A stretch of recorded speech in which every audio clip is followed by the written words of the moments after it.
So who is going to come out on top in this nasty fight between friends?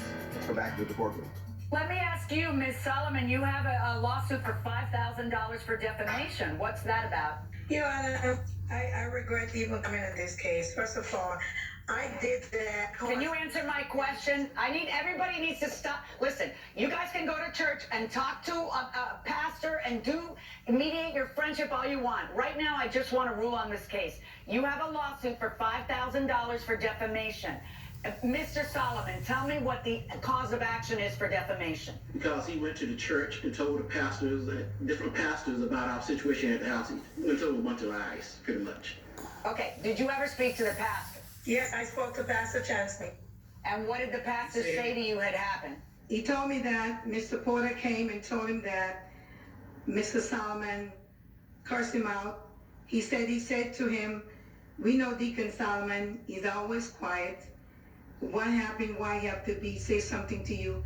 Okay, so then where's the defamation? Then there's no hurt. There's no damage to you because nothing happened with that. Oh, Judge, can I say something as well? Yeah, go ahead. They did not give us 15-day notice they were leaving. Mother's Day, well, let me ask you a question. Did you give him, stop a second. If we want to get technical, let's ask you. Did you send them a letter notifying them of your intent as a landlord to keep their security deposit? Because you're supposed to do that in 15 days. Yes, ma'am. Let me see the letter. Let me see the letter. I don't have the letter in evidence, so let me see the letter. Oh, that's the letter you should have in your file right here. Send it to him. Hold still.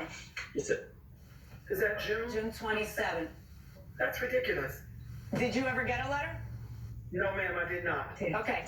They got it because that's when the others start calling you some nasty messages. Do you have proof they got it? Yeah. I have the certified copy right here, ma'am. Go up. Put your hand. Okay. Camera. Yeah, I'm curious. Did you, according to you, Ms. Denson, you never got that? Correct. They've got the proof of mailing.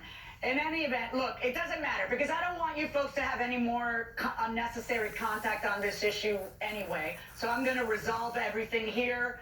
And I want to hear from Mr. Denson. Were you able to get a police report?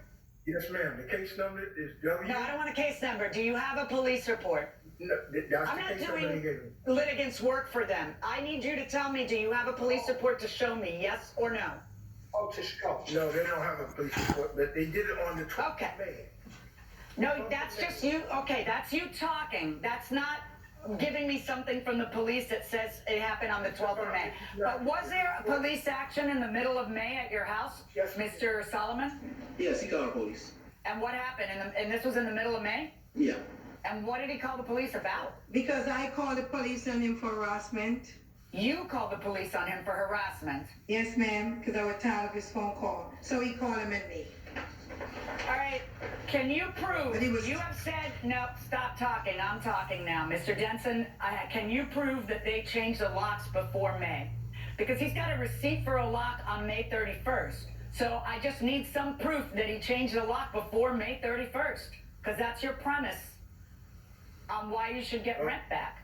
Well, the Winter Park police said, we went out to Mr. Solomon, Dr. Rose, and spoke to them. They told them that they could not go in the room. He did Okay, an incident you can report. repeat yourself 100 times, but in court we deal with proof, so I would have to see proof, and I'm not seeing proof.